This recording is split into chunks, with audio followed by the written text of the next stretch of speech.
they're going to support a budget. If we put an extra $1 million into the school system, all 7 would vote for this. What happened? Let me tell you, people, what happened was we had 3 Democrats who voted down the IMA, which meant if there was another vote, there would have been $28 million lost. We would have had devastation on the school side. We also had one council member, Councilman Johnson, who voted against the budget itself.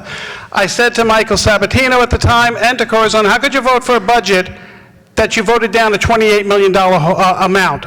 You didn't have a balanced budget, but yet you voted for it. So you took what was, I considered, a political vote to save face with certain people, rather than to do what you knew was the right thing to do, but you voted for a budget that didn't have the $28 million if you had your say. Kind of ironic that we have people saying they would love to put all this money into the school system, but yet you were willing to take $28 million away from them. What a shame. What a disgrace. We talked about expanding services for the schools and whether you would vote against it. Well, how could you expand services when you didn't even vote for an IMA that was going to give us the $28 million, and really, in a sense, what they got was $38 million, because the city side absorbed $10 million that was able to be used by the school. So it was a $38 million amount that they were given. And yet, it was okay because you wanted to make a political vote out of it.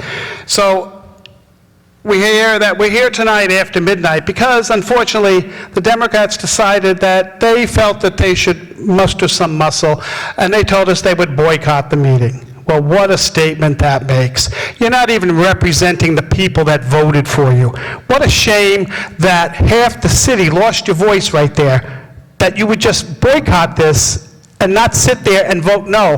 Take the conviction. First of all, I said to the minority leader, last week, 2 weeks ago, when we took this vote, it was 5-2. I asked him, would it have made a difference if you knew beforehand?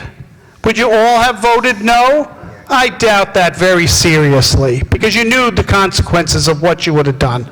It's a shame that you sit there and you try to make this spin this into a story that would be believable. But I hope the people at home are listening to this, because it makes no sense. We spent 5 hours here tonight on a matter of a $50,000 difference, and yet that's your issue. Okay, because when I talked to you before, you told me it was economics.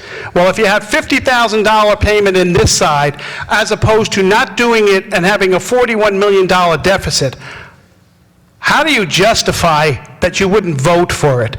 How would you justify to the thousands that would have to be laid off that you're going to sit there and say, we won't do it because we might not have agreed with the 6-year term? But you know what?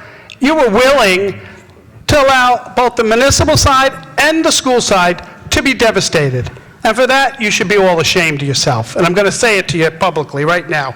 You know, you talk about backdoor politics. Okay, let's talk backdoor politics. How about we do that, okay? You have some people who are sitting here and they're saying that, oh, this was all decided behind you. Well, you know what? Oftentimes, over my last 5 years, I was never told. I used to ask the council president, ask your council, how is the council on your side voting? I never got an answer. My answer was usually, you'll find out at the council meeting. That's great. That's a great way to be. Let me tell you. You know, so we're talking here, really, you know what the issue is, people? I want people at home to understand this. The issue here is people's feelings were hurt. They feel upset. They feel like they didn't have the say, which really, quite honestly, whether it's 6 or 8 years, we already said the difference was $50,000 a year. How could you stand there for 5 hours and say, we're not coming into this council meeting unless you change it? And it's all for a political purpose. It's a disgrace. Stand up to what you voted on initially. You all agreed that you should do this bonding. I was very much adamantly opposed to it, but you know what? When it came around to realize that I was the 5th vote, I had to vote for it because I wasn't going to cause the devastation in the schools nor the municipal side. But it appeared that tonight, the 3 Democrats on our other side here were willing to go that route. We're willing to put the city in jeopardy. And for that, you should be all ashamed of yourself.